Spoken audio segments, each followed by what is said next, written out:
আপনারা ইতিহাস শুনেছেন, মুহাম্মদ সাল্লাল্লাহু আলাইহি ওয়াসাল্লামকে খাবারের মধ্যে বিষ মিশিয়ে বিষ প্রয়োগ করে হত্যা করার ষড়যন্ত্র যে গোষ্ঠী করেছিল ওই গোষ্ঠীর নাম হচ্ছে ইহুদি। আল্লাহর নবী পাহাড়ের গিরিপথ দিয়ে হেঁটে যাচ্ছিলেন, পাহাড়ের উপর থেকে বড় পাথর ফেলে পাথরে চাপা দিয়ে রসুলকে থেতলে দেওয়ার ষড়যন্ত্র যারা করেছিল এই জাতি গোষ্ঠীর নাম ইহুদি। আল্লাহর নবীকে সাহার করে খেজুরের ভেতরে আট ফেলে দিয়ে সালের মধ্যে জাদু ক্রিয়া করে কুয়ার ভেতরে ফেলে নবী করিম সাল্লাল্লাহু আলাইহি ওয়াসাল্লামকে 6 মাস অমানসিক নির্যাতন যারা করেছিল তারা ছিল ইহুদি। হাত্তাকে আল্লাহর নবীর ইন্তেকালের পরে নবী করিম সাল্লাল্লাহু আলাইহি ওয়াসাল্লামের লাশকে, দেহ মোবারকটাকে মদিনাতুল মুনাওয়ারা থেকে চুরি করে নেওয়ার জন্য যে সুড়ঙ্গ যারা তৈরি করেছিল এই অভিশপ্ত জাতের নাম হচ্ছে ইহুদি জাতি। ভাবা যায় পৃথিবীর ইতিহাসে আল্লাহ পাকের গজবের পাত্র হচ্ছে এই ইহুদিরা।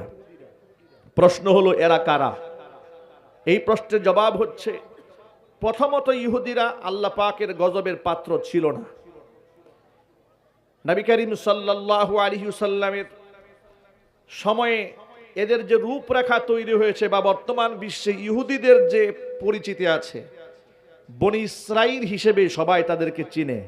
ইসরাইল বর্তমান ভাষায় লোকেরা খুব সহজে এদেরকে চিনতে পারে। এরা অভিসম্পাতিত কেন হলো? এরা তো অভিশপ্ত জাতি ছিল না। এদের ইতিহাসটা কি? মূলত ইব্রাহিম আলাইহিস সালাতু ওয়াস সালামের নাম তো আমরা সবাই জানি। তিনি আমাদের কি হন একটু জোরে বলুন তো দেখি। মাশাআল্লাহ, আপনারা ফার্স্ট ক্লাস পেয়েছেন, আলহামদুলিল্লাহ বলেন। আপনারা অ্যানসার দিতে সক্ষম হয়েছিলেন। ইব্রাহিম আলাইহিস সালাতু ওয়াস সালাম আমাদের কে ছিলেন? তিনি যে জাতির পিতা হন এ কথা কোরআনে লেখা আছে না নাই? মিল্লাতা আবিকুম ইব্রাহিম হুয়া সাম্মাকুমুল মুসলিমিন, কোরআনে লেখা আছে, কোরআনে এর স্বীকৃতি আছে। ইব্রাহিম আলাইহিস সালাতু ওয়াস সালামের সন্তান ইসমাঈল আলাইহিস সালাতু ওয়াস সালাম, আরেক সন্তানের নাম ইসহাক আলাইহিস সালাতু ওয়াস সালাম। ইসমাঈল আলাইহিস সালাতু ওয়াস সালাম তার যে সন্তান, ওই সন্তান থেকে মুহাম্মদ সাল্লাল্লাহু আলাইহি সাল্লাম পর্যন্ত ওই বংশে আর কোন নবী রাসূল আল্লাহ পাঠান নাই। কিন্তু ইসহাক আলাইহিস সালাতু ওয়াস সালাম, ইব্রাহিম আলাইহিস সালাতু ওয়াস সালামের ছেলে হযরত ইসহাক, ইসহাক আলাইহিস সালাতু ওয়াস সালামের ছেলে হচ্ছে ইয়াকুব আলাইহিস সালাতু ওয়াস সালাম। ইউসুফ আলাইহিস সালাতু ওয়াস সালামের বাবার নাম ইয়াকুব। এই ইয়াকুব আলাইহিস সালাতু ওয়াস সালামের এক নাম ছিল ইসরাঈল। এই জন্য ইয়াকুব নবীর বংশোদ্ভূত এবং তার সন্তান সন্ততি যারা, তাদেরকে বলা হতো বানু ইসরাঈল, মানে ইসরাঈল আলাইহিস সালাতু ওয়াস সালামের বংশধর। এ হচ্ছে সহজ তরজমা। অর্থাৎ ইয়াকুব আলাইহিস সালাতু ওয়াস সালামের সন্তানদেরকে বনু ইসরাঈল বলা হয়। এরা প্রথমত অভিশপ্ত জাতি ছিল না। এরা ইয়াকুব আলাইহিস সালাতু ওয়াস সালামের দিন মান্য করেছে। এমনকি ইব্রাহিম আলাইহিস সালাতু ওয়াস সালামের মিল্লাতকেও তারা অনুসরণ করেছে। চিৎকার দিয়ে এখন আল্লাহু আকবার।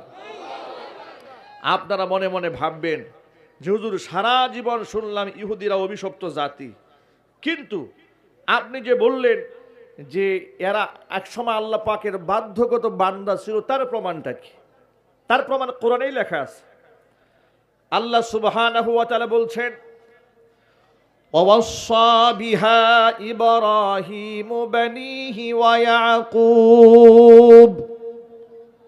শুধু নবী ইব্রাহিম একা নয়, যখন নবী ইব্রাহিম এবং ইয়াকুব তার সন্তানদেরকে নসিহত করেছে কথা বলে, ইয়া বানিয়া ইন্নাল্লাহা আসতাফা লাকুমুদ-দীন ফালা তামুতুন্না ইল্লা ওয়া আনতুম মুসলিমুন।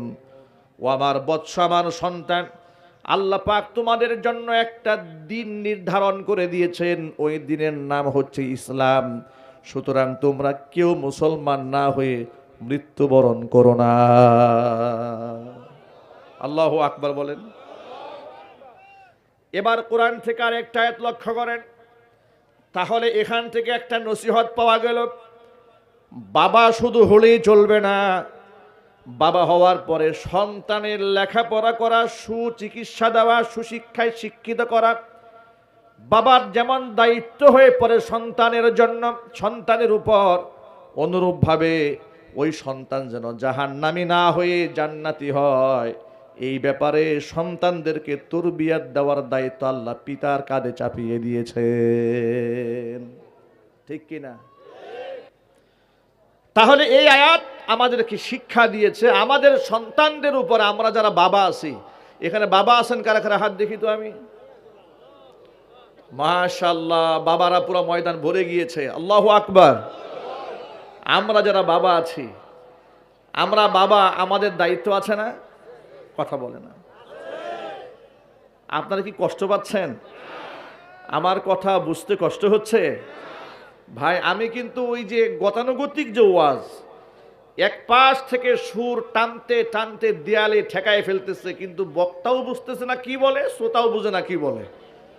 হয়তো কিছুক্ষণ কান্দে, কিছুক্ষণ হাসে, বাড়িতে গিয়ে কিচ্ছু মনে না কি হয়েছে। এটার নাম ওয়াজ না, এটার নাম তাফসিরও না। আর এই বয়ান শুনে কোনো ফায়দাও নাই। যেহেতু আমরা এখানে এসেছি, আল্লাহর কোরআনের যে আয়াতটা যতটুকুন পড়ার সুযোগ আল্লাহ দেন, ওই আয়াত থেকে কিছু শিক্ষা হলেও আমরা ধরে নিতে চাই, এখান থেকে শিখে নিতে চাই। ইনশাআল্লাহ বলেন, জোর আওয়াজে বলুন না ইনশাআল্লাহ। এখন আপনারা বলুন, আমরা যারা বাবা আছি, আমাদের সন্তানদের উপর আমাদের কোনো দায়িত্ব নাই? এবার সেই দায়িত্বই তো আমরা শিখে নিচ্ছি। ইব্রাহিম আলাইহিস সালাতু ওয়াস সালাম এবং ইয়াকুব আলাইহিস সালাতু ওয়াস সালাম সন্তানদেরকে কথা বলে নসিহত করেছে, ও আমার পুত্র শোনো, যেহেতু আল্লাহ তোমাদের জন্য একটা ধর্মকে নির্বাচন করেছেন, সুতরাং তোমরা কেউ মুসলমান না হয়ে মৃত্যুবরণ করো না। সুতরাং আমাদের সন্তানরাও যেন মুসলমান না হয়ে মারা না যায়। মুসলমান ছাড়া যদি কোনো ব্যক্তি মারা যায়, জাহান্নাম ছাড়া তার কোনো ঠিকানা থাকবে না। সন্তানদেরকে মুসলমান বানানোর নসিহত আমাদের করতে হবে। আল্লাহ যেন তৌফিক দেন।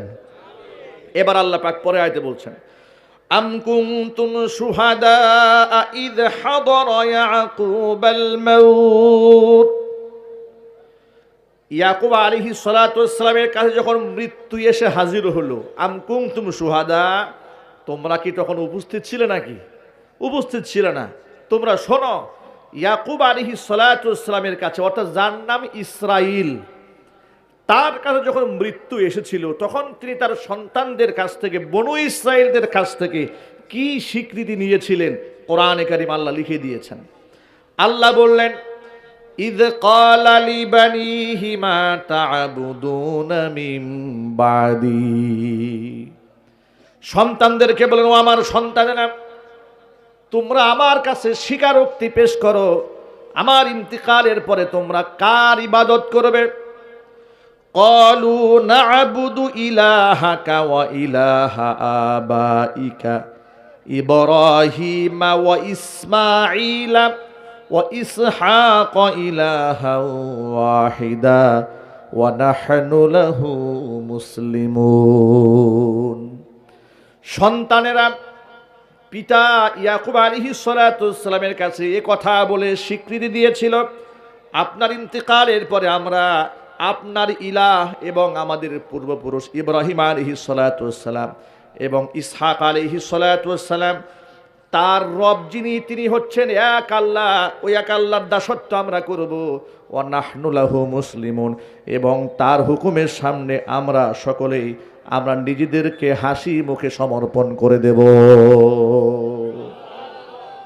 তাহলে ইসরাইল নবী ইয়াকুব আলাইহিস সালাতু ওয়াস সালাম, তিনি তার সন্তানরা যেন আল্লাহর দাসত্ব করে, আল্লাহর হুকুম মান্য করে, ইন্তিকালের আগে জীবদ্দশায় সন্তানদের কাছ থেকে এই স্বীকৃতি তিনি গ্রহণ করেছিলেন। ঠিক কিনা জোরে বলুন। দীর্ঘদিন তারা আল্লাহর হুকুম মান্য করেছে, এই বংশধরের ভিতরে আল্লাহ রাব্বুল আলামিন একজন আর দুজন নবী নয়, আল্লাহ রাব্বুল আলামিন 100-এর উপরে নবী এই বংশের মধ্যে আল্লাহ নাজিল করেছে। জোরে কোন সুবহানাল্লাহ। অর্থাৎ ইব্রাহিম আলাইহিস সালাতু ওয়াস সালামের দুই ছেলে, একজন হচ্ছে বিবি হাজরার গর্ভে এসেছে, আরেকজন এসছে কার গর্ভে? সারার গর্ভে যিনি এসেছেন তার নাম হচ্ছে ইসহাক। মা হাজরার গর্ভে যিনি এসেছেন তার নাম ইসমাইল। এই ইসমাইল আলাইহিস সালাতু ওয়াস সালাম থেকে মুহাম্মদ সাল্লাল্লাহু আলাইহি ওয়াসাল্লাম পর্যন্ত নবী ইসমাইলের বংশধর আর কোনো নবী আসে নাই। পক্ষান্তরে ওই যে বিবি সারা, তার গর্ভ থেকে এসছে ইসহাক। ওই ইসহাক আলাইহিস সালাতু ওয়াস সালামের সন্তান ইয়াকুব আলাইহিস সালাতু ওয়াস সালামের সন্তান হচ্ছে ইউসুফ আলাইহিস সালাতু ওয়াস সালাম। আবার তারই ধারাবাহিকতা এই বংশের মধ্যে আল্লাহ পাক মুসা কালিমুল্লাহ, পৃথিবীর একজন বিখ্যাত নবী আল্লাহ পাঠিয়েছেন। সুবহানাল্লাহ বলেন। যার ব্যাপারে এই কোরআনের সবচেয়ে বেশি বর্ণনা আছে। 100 জনের উপরে নবী সম্প্রদায়ে দান করেছেন। তার নাম হচ্ছে আখির জামানার পয়গাম্বর নবীনা মুহাম্মদ রাসূলুল্লাহ সাল্লাল্লাহু আলাইহি ওয়াসাল্লাম। দাউদ আলাইহিস সালাতু ওয়াস সালামের কথাই বলেন, লূত আলাইহিস সালাতু ওয়াস সালামের কথা বলেন, মুসা কালিমুল্লাহর কথা বলেন, সকলেই বনি ইসরাইল থেকে এসেছে। আল্লাহ রাব্বুল আলামিন তাওরাত কিতাব তাদের জন্য উপহার দিয়েছিলেন। তারা প্রাথমিক পর্যায়ে আল্লাহ পাকের বিধান মান্য করেছে, কিন্তু একটা পর্যায়ে গিয়ে তারা বিধান অমান্য করেছে। তারা যেই বিধান অমান্য করার কারণে অভিশপ্ত হয়েছে, সেই আয়াতটা কোরআনের মধ্যে আল্লাহ পাক লিখে দিয়েছেন। তাদের সমাজের মধ্যে যখন কোনো অন্যায় হতো, প্রাথমিক পর্যায়ে এক ভাই আরেক ভাই অন্যায় কাজে বাধা হয়ে দাঁড়াতো। আপনারা সব সময় একটা কথা মনে রাখবেন, অন্যায়ের প্রতিবাদ যেই সমাজে থাকে সে সমাজে অন্যায় বেশি দিন টিকে থাকতে পারে না। একটু জোরে বলতে হবে। অন্যায়ের যদি প্রতিবাদ হয় তাহলে ধীরে ধীরে আজ একজন প্রতিবাদ করেছে, কালকে আরেকজন করেছে, পরশু আরেকজন করেছে। সমাজের একটা অন্যায় ধরেন হয়েছে, প্রভাব প্রতিপত্তিশীল ব্যক্তি করেছে, একজন প্রতিবাদ জানিয়েছে, কিছু হয় নাই। দুজন করেছে, হয় নাই। তিনজন করেছে, হয় নাই। 5 জন, 10 জন, একটা পর্যায়ে এই অন্যায় সমাজ আর দাঁড়িয়ে থাকতে পারে না। কিন্তু সমাজের মধ্যে অন্যায় স্থায়ী হয় ঠিক ওই সময় যখন সমাজে অন্যায়ের বাধা দেওয়ার লোক থাকে না। কথা বলে না। এজন্য অন্যায় কাজে বাধা দেওয়া এটা ইমানদারের গুরুত্বপূর্ণ একটা দায়িত্ব, কর্তব্য। বনী ইসরাইল সম্প্রদায়ে যখন অন্যায় হতো, এক পর্যায়ে তারা বাধা প্রদান করত, কিন্তু একটা সময় তারা এই ন্যায় কাজ থেকে নিজেদেরকে গুটায়ে ফেললো। কারণ সমাজে সৎ কাজের আদেশ দেওয়া খুব সহজ, কিন্তু অন্যায় কাজে বাধা দেওয়া কোনো সহজ কথা নয়, এটা বিরাট কঠিন। কথা বলেন ঠিক কিনা? তার উদাহরণ দেই আপনাদের সামনে।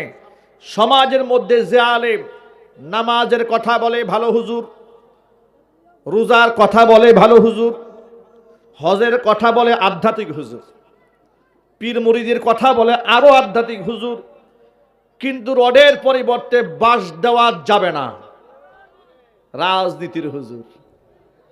কথা বলেন না ঠিক কিনা বলেন? তার শত্রু হয়ে যায়, তাকে স্লিপ দেওয়া হয়, হুজুর কথার লাইন আরেক দিকে ঘুরায় ফেলেন। দিনকাল ভালো না, অনেকেই কষ্ট পাচ্ছে। কেন? অন্যায়ের বাধা দেওয়া এত সহজ নয়। কোরআন মাজিদ আল্লাহ পাক বললেন, হে রাসূল, আপনি সৎ কাজের আদেশ দেন, অসৎ কাজ থেকে বাধা প্রদান করুন। আপনারা লুকমান আলাইহিস সালামের নাম শুনেছেন? কথা বলে শুনেছেন? তিনি তার সন্তানকে কি বলেছিলেন? ইয়া বুনাইয়া আকিমিস সালাত ওয়া'মুর বিল মা'রুফি ওয়ানহা আনিল মুনকারি ওয়াসবির আলা মা আসাবাক। ও ছেলে, আকিমিস সালাত, তুমি নামাজ কায়েম করো। ওয়া'মুর বিল মা'রুফ, মানুষদেরকে ন্যায়ের কাজের আদেশ দাও। ওয়ানহা আনিল মুনকার, অন্যায় কাজ থেকে মানুষদেরকে নিষেধ করো। ওয়াসবির আলা মা আসাবাক, বিপদ আসলে ধৈর্য ধারণ করো। মুফাসসিরিনে কিরাম এই আয়াতের তাত্ত্বিক বিশ্লেষণ করেছেন, বিশ্লেষণ করে বলেছেন সৎ কাজের আদেশ দেওয়ার পরে আল্লাহ বলেন নাই যে বিপদ আসলে ধৈর্য ধারণ করো, অসৎ কাজ থেকে বাধা দেবে, এরপরে আল্লাহ বললেন বিপদ আসলে ধৈর্য ধারণ করতে হবে।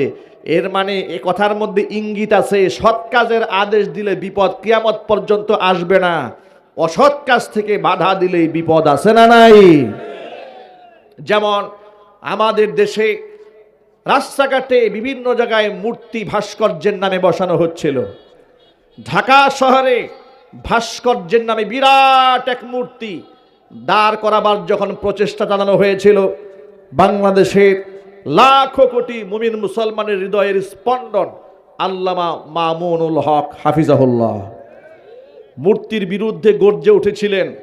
বাংলাদেশের অসংখ্য উলামারা কথা বলেছিলেন, যারা মূর্তির বিরুদ্ধে কথা বলেছিলেন আজকে তারা জেলখানায় কারারুদ্ধ। যারা শুধু নামাজ রোজার কথা বলে তারা আধ্যাত্মিক হুজুর হয়ে এখনো ডিম বিরিয়ানির দাওয়াত পায়। কত একটা আওয়াজ দিয়ে বলতে হবে। আর যারা শিরকের বিরুদ্ধে কথা বলে, বিদআতের বিরুদ্ধে কথা বলে, কুসংস্কারের বিরুদ্ধে কথা বলে, জুলমের বিরুদ্ধে কথা বলে, আল্লাহ পাকের কোরআনের বিরুদ্ধে গেলে তাদের বিরুদ্ধে গর্জে ওঠে, তাদেরকে অন্ধকার কারাগারে জেলখানায় বন্দী রাখা হয়। চিল্লা বলো মুসলমান, ঠিক কিনা?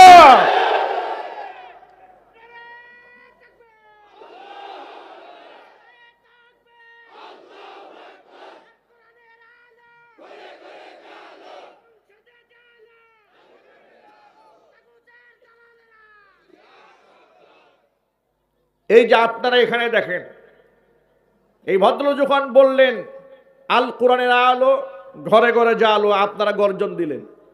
যখনই বললেন আল কোরআনের আলো সংসদে জালো, অনেকে নীরব হয়ে গেছে। যারা পরেই নীরব হয়ে গেছেন বুঝতে হবে এর মধ্যে মুনাফিকি আছে। এর মানে তিনি সব জায়গায় আল্লাহর কোরআন চান না, আল্লাহর কোরআন সংসদে দরকার নাই। যারা মুনাফিক তারা চুপ থাকবেন, যারা ইমানদার তারা গর্জে উঠবেন। আল্লাহর কোরআন সংসদে দরকার আছে না নাই? এর পক্ষে আছেন কারা কারা? আমি দুহাত দেখতে চাই।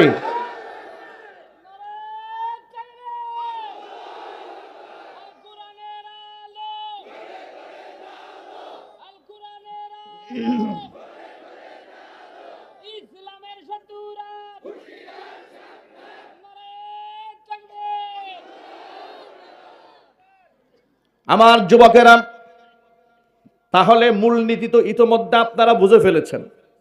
তাবলিগ জামাতের যে সমস্ত ভাইরা দাওয়াতের কাজ করেন, তারা যে কত মূল্যবান কাজ করেন, আল্লাহ পাক তাদের দাওয়াতের মিশনকে কবুল করেন। এই যে আমি আপনাদের সামনে বক্তৃতা দিচ্ছি, এটাও তাবলিগ, আল্লাহর দ্বীন আপনাদের পর্যন্ত পৌঁছাচ্ছে। তাবলিগ দাওয়াতের মিশন বিভিন্ন ভাগে বিভক্ত। ইমাম যিনি তিনিও তাবলিগ করছেন, মুফতি মুহাদ্দিস তিনি তাবলিগ করছেন, খতিব সাহেব তাবলিগ করছেন, বক্তা তাবলিগ করছেন। তাবলিগ মানে আল্লাহর দ্বীন পৌঁছে দিচ্ছেন, ঠিক কিনা? লিখনির মাধ্যমে লেখকরা তাবলিগ করছেন। কিন্তু আমাদের দেশে প্রচলিত তাবলিগ বলতে যা আমরা বুঝি পারিভাষিক ভাষায়, অর্থাৎ ইলিয়াস রহমাতুল্লাহি আলাইহি যে পদ্ধতিতে সাধারণ মানুষের দ্বারে দ্বারে গিয়ে দ্বীন বোঝানো, ইসলাম বোঝানো, তাওহীদ বোঝানো যে খেদমত তিনি করেছেন, আল্লাহর কাছে তার খিদমতটা মকবুল হয়ে গেছে। লক্ষ কোটি মানুষ এই সাধারণ দাওয়াতের মাধ্যমে আল্লাহকে চিনতে সক্ষম হয়েছেন। অসংখ্য বেনামাজি নামাজি হয়েছে, পথ ভোলা মানুষ পথের দিশা পেয়েছে। কথা বলেন ঠিক কিনা? একমাত্র কট্টর ইসলাম বিদ্বেষী ছাড়া কিংবা শিরিক এবং বেদাতের ডিলাররা ছাড়া এই তাবলিগ জামাতের হকপন্থী জামাতের সমালোচনা কেউ করে না। কথা বলেন ঠিক কিনা? তাবলিগ জামাতের যে শিক্ষাটা, এটা হচ্ছে প্রাইমারি লেভেলের শিক্ষা। কথা বলেন, তাবলিগ জামাতের শিক্ষাটা কোন লেভেলের? প্রাইমারি লেভেলের শিক্ষা। হাতিখড়ি করে যিনি অজু জানেন না তাকে অজু শেখাচ্ছেন, কালিমা জানেন না কালিমা শেখাচ্ছেন, নামাজের নিয়তগুলো শেখাচ্ছেন, তাওহীদ শেখাচ্ছেন। প্রাইমারি লেভেলের শিক্ষা। কিন্তু এই প্রাইমারির পরে মাধ্যমিক আছে, উচ্চ মাধ্যমিক আছে, বিশ্ববিদ্যালয় আছে, আছে না নাই? এটা হচ্ছে একটা গুড়া পত্তনের ক্ষেত্রে প্রাথমিক শিক্ষা দেওয়া। আর প্রাথমিক শিক্ষার মধ্যে তারা তো আর আদেশ নিষেধ হক বাতিল এগুলো নিয়ে কথা বলেন না। এই জন্য অনেক লোকেরা এই জামাতের পছন্দ করেন। দেখা যাচ্ছে, আমি অবাক হয়েছি, অনেক আলেমদেরকেও পছন্দ করেন না, কিন্তু তিনিও এই জামাতের মধ্যে সামিল হয়ে যান। কারণ এখানে তো আর কোনো নিষেধ নাই যে আপনি এটা করবেন না, আপনি এটা করবেন না, সরাসরি বাধা দেওয়া হচ্ছে না। এই জন্য এটা তাসলিম করে নিয়েছে। পক্ষান্তরে একই দাওয়াত যখন কোরআন থেকে একটু ভিন্ন ধাঁচে বলা হয়, যেমন সুদ খাওয়া যাবে না, ঘুষ লেনদেন করা যাবে না, মানুষ হত্যা করা যাবে না, দেশের টাকা বিদেশে প্রচার পাচার করা যাবে না, রডের পরিবর্তে বাঁশ ঢুকানো যাবে না, এ কথা যিনি বলেন তার কাদের উপর বিরাট বিপদ নেমে আসে। যদি বলেন না ঠিক কিনা? এই যে বিপদ নেমে আসে, অন্যায়ের প্রতিবাদ করলে যে বিপদ আসবে, এই জন্য কোরআন বলছে ওয়াসবির আলা মা সাবাক, বিপদ আসলে ধৈর্য ধারণ করো। পৃথিবীর সমস্ত নবীরা ধৈর্য ধারণ করেছেন। ধৈর্যের পরাকাষ্ঠা পৃথিবীর সমস্ত নবীরা এমন ভাবে দেখিয়েছেন, প্রত্যেকটা নবীর ধৈর্যকে সোনার অক্ষরে লিখলেও হবে না, হীরার অক্ষরে লিখলেও হবে না, পৃথিবী বিক্রি করে দিলেও তাদের অবদানকে তুলে ধরা সম্ভব হবে না। এত অবদান পৃথিবীর মানুষের পেছনে পৃথিবীর নবীদের। কন্যা সুবহানাল্লাহ। অনেক নবীরা দ্বিখণ্ডিত হয়েছেন, জীবন্ত নবীকে করাত দিয়ে ফেরে টুকরা করে ফেলে দেওয়া হয়েছে, অনেক নবীকে দেশান্তরিত করা হয়েছে, অনেক নবী রসুলদের সন্তানদেরকে হত্যা করা হয়েছে, নবী রসুলদের সামনে তাদের সাথীদেরকে টুকরা টুকরা করে দেওয়া হয়েছে। এমন মুসিবতের সম্মুখীন এই পৃথিবীতে নবীগণ হয়েছেন। আল্লাহ সুবহানাহু ওয়া তাআলা এমন কঠিন পরীক্ষা নবীদের কাছ থেকে নিয়েছেন যে নবী রসুলরা এক পর্যায়ে কষ্টে অধৈর্য হয়ে নবীরা রসুলরা ইমানদারের একথা বলে ফেলতেন, মাতা নাসরুল্লাহ, আল্লাহর সাহায্য আসবে কখন? মার খেতে কিন্তু শেষ হয়ে গেলাম, আল্লাহর সাহায্য কখন আসবে? আল্লাহু আকবার বলেন। কোরআনে কারীম থেকে আপনাদেরকে সামান্য একটু সবক শোনাই, ইমানদারদের জীবনে কত পরীক্ষা আসতে পারে। আজকে তো নামাজ রোজা পড়ে হজ যাকাত করে, এমন মানুষের জীবনে একটুখানি বিপদ আসলেই আল্লাহকে গালি দেওয়া শুরু করে দেয়, আর বলে আমি এত আল্লাহকে ডাকি, বিপদ আমাকে ছাড়ে না।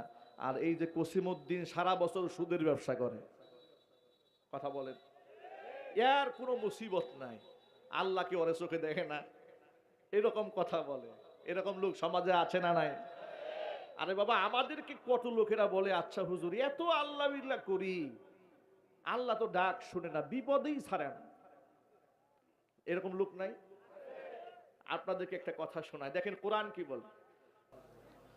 উপস্থিত রয়েছেন আজকের তাফসীরুল কোরআন মাহফিলের সম্মানিত বিশেষ অতিথিবৃন্দ, হাজরাত, উলামায়ে কেরাম, মুরব্বিয়ানে আযম, অত্র এলাকা এবং পার্শ্ববর্তী এলাকার বিভিন্ন প্রান্ত থেকে ছুটে আসা দিন দরদি ইমানদার পরহেজগার মুত্তাকি মুসলিম ভাইরা, পর্দার অন্তরালে অবস্থানরত আমাদের সকলের শ্রদ্ধা ভাজন পর্দানিশীন মা এবং বোনেরা, মহান আল্লাহ রব্বুল আলামিনের দরবারে আলী শানে লাখ কোটি শুকরিয়া আদায় করছি যে মহান আল্লাহ রব্বুল আলামিন মুসলিম উম্মার এই ক্লান্তি লগ্নে হাজারো প্রতিকূলতাকে উপেক্ষা করে শত সহস্র বাধাকে পেরিয়ে নবী করিম সাল্লাল্লাহু আলাইহি ওয়াসাল্লামের ভাষায় বেহেশতের বাগানের মধ্যে উলামায়ে ইকরামের মাজলিসে কোরআন হাদিসের মাহফিলে আমাদেরকে যথা সময়ে উপস্থিত হয়ে কোরআন সুন্নাহ থেকে আলোচনা করার, আলোচনা শোনার সুযোগ করে দিয়েছেন। এজন্য আপনারা খুশি না বেজার? কম না বেশি? উচ্ছ্বসিত কণ্ঠে খুশি মনে মন প্রাণ উজাড় করে আল্লাহ পাকের শেখানো ভাষায় শুকরিয়া আদায় করছি। জবান ছেড়ে দিয়ে সকলে একযোগে বলছি আলহামদুলিল্লাহ। রব্বানা লাকাল হামদ হামদান কাসীরা তাইয়িবান মুবারাকান ফীহি রব্বানা লাকাল হামদু কামা ইয়ামবাগি লিজালালি ওয়াজহিকা ওয়া আযীমি সুলতানিকা। আল্লাহ রাব্বুল আলামিন যেন আজকের তাফসীরুল কোরআন মাহফিলকে কবুল করেন। মির্ধাপাড়া বাগে জান্নাত মহিলা মাদ্রাসাকে আল্লাহ তাআলা কিয়ামত পর্যন্ত কবুল করুন। মাদ্রাসার সমস্ত হাজাত আল্লাহ পাক তার গায়বে খাজানা থেকে মিটিয়ে দিন। অক্লান্ত পরিশ্রম করে এই জান্নাতের বাগান যারা সাজিয়েছেন, দূরদারাজ থেকে বয়ান শোনার জন্য যারা এসেছেন, আজকের মাহফিলের ওসিলা করে আল্লাহ তাআলা সকলকে পরিপূর্ণ হেদায়েত নসিব করুন। এক বাক্যে জবাব দিয়ে বলুন, হেদায়েত দেওয়ার মালিক কে? হেদায়েত দেওয়ার মালিক কে? পৃথিবীর কোনো আলেম কি মানুষকে হেদায়েত দেওয়ার মালিকানা রাখেন? পৃথিবীর কোনো পীর বুজুর্গ মানুষকে হেদায়েত দেওয়ার মালিকানা কি রাখেন? হেদায়েত দেওয়ার একমাত্র মালিক কে? আল্লাহ পাক যেন আমাদের সকলকে পরিপূর্ণ হেদায়েত নসিব করেন। প্রিয় ভাইরা, কথা যত মূল্যবান হোক না কেন, যিনি বলছেন তার ইখলাস যতই বিশুদ্ধ হোক না কেন, যিনি শুনছেন তার যদি খুলুসিয়াত না থাকে, তাহলে তিনি এখান থেকে মূল্যবান কোনো কিছুই অর্জন করতে পারবেন না। আর কোনো ওলামায়ে কেরামের এটা দায়িত্ব নয় যে আপনাকে জোর করে মাহফিলে বসিয়ে হেদায়েত একদম ট্যাবলেটের মতো গিলিয়ে আপনাকে বাড়ি পৌঁছে দেবে। এই দায়িত্ব আল্লাহ কোনো আলেমকে দেন নাই। ঠিক কিনা বলেন? নবী করিম সাল্লাল্লাহু আলাইহি ওয়াসাল্লাম এই পৃথিবীর শ্রেষ্ঠ দায়ী ছিলেন। হুজুরকে আল্লাহ বলছেন, ইয়া আইয়ুহার রাসূল বাল্লিগ মা উনজিলা ইলাইকা মির রাব্বিক। হে রাসূল, আপনার উপর যা ওহী প্রত্যাদিষ্ট হয়েছে, যা নাজিল হয়েছে, এটা আপনি পৌঁছে দিন। ওয়া ইল্লাম তাফআল ফামা বাল্লাগতা রিসালাতাহু। যদি আপনি এটা না পৌঁছে দেন, তাহলে আল্লাহর দেওয়া রিসালাতের দায়িত্ব পূর্ণ হলো না। আর আপনি যখন এই বাণী মানুষের কাছে পৌঁছে দেওয়া শুরু করে দেবেন, তখন এই সমাজের সাম্রাজ্যবাদী শক্তি, ইহুদি এবং খ্রিস্টান মুশরিকেরা আপনার এই মিশনকে বাধাগ্রস্ত করবে। আপনাকে অনেক ব্যাগ পেতে হবে, অনেক বাধার সম্মুখীন আপনাকে হতে হবে। তাই বলে আপনার ঘাবড়ে যাওয়ার কোনো কারণ নাই। আল্লাহ পাক তার রাসূলকে অভয় দিয়েছেন, ওয়াল্লাহু ইয়াসিমুকা মিনান নাস। মানুষদের অত্যাচার থেকে, মানুষদের চক্রান্ত থেকে আপনাকে আমি আল্লাহ রক্ষা করব। সুবহানাল্লাহ। সবাই বলতে পারেন নাই? রক্ষা কে করবেন? আল্লাহ পাক রক্ষা করবেন। আল্লাহ কি মিথ্যা ওয়াদা করেন? এই আয়াত নাজিল হওয়ার পরে নবী করিম সাল্লাল্লাহু আলাইহি ওয়াসাল্লাম তার ব্যক্তিগত যেই সমস্ত দেহরক্ষী ছিলেন, তাদেরকে নবী করিম সাল্লাল্লাহু আলাইহি ওয়াসাল্লাম দূরে সরিয়ে দিলেন। যা আল্লাহ আমার সংরক্ষণ এবং হেফাজতের দায়িত্ব গ্রহণ করেছে, তোমাদের পাহারাদারির কোনো প্রয়োজন নাই। আল্লাহু আকবার বলেন। আপনারা বলুন, উম্মার উপরে আল্লাহর নবীর যে দরদ এবং মোহাব্বত ভালোবাসা ছিল, এত দরদ পৃথিবীর আর কারো হবে? উম্মার উপরে রসুলের যে মোহাব্বত, রসুলের যে ভালোবাসা, এত দরদ, এত ভালোবাসা উম্মার জন্য, চিন্তাও করা যায় না। ইহুদি মারা যাচ্ছে, মৃত্যুপথের যাত্রী, এ কথা শুনে নবী দৌড়ে ইহুদির ঘরে গিয়েছেন। অথচ এই পৃথিবীতে মুসলমানদের জন্য ইহুদিদের চেয়ে নিকৃষ্ট দুশমন আর কি হতে পারে? আপনারা ইতিহাস শুনেছেন, মুহাম্মদ সাল্লাল্লাহু আলাইহি ওয়াসাল্লামকে খাবারের মধ্যে বিষ মিশিয়ে, বিষ প্রয়োগ করে হত্যা করার ষড়যন্ত্র যে গোষ্ঠী করেছিল, ওই গোষ্ঠীর নাম হচ্ছে ইহুদি। আল্লাহর নবী পাহাড়ের গিরিপথ দিয়ে হেঁটে যাচ্ছিলেন। পাহাড়ের উপর থেকে বড় পাথর ফেলে, পাথরে চাপা দিয়ে রসুলকে থেতলে দেওয়ার ষড়যন্ত্র যারা করেছিল, এই জাতি গোষ্ঠীর নাম ইহুদি।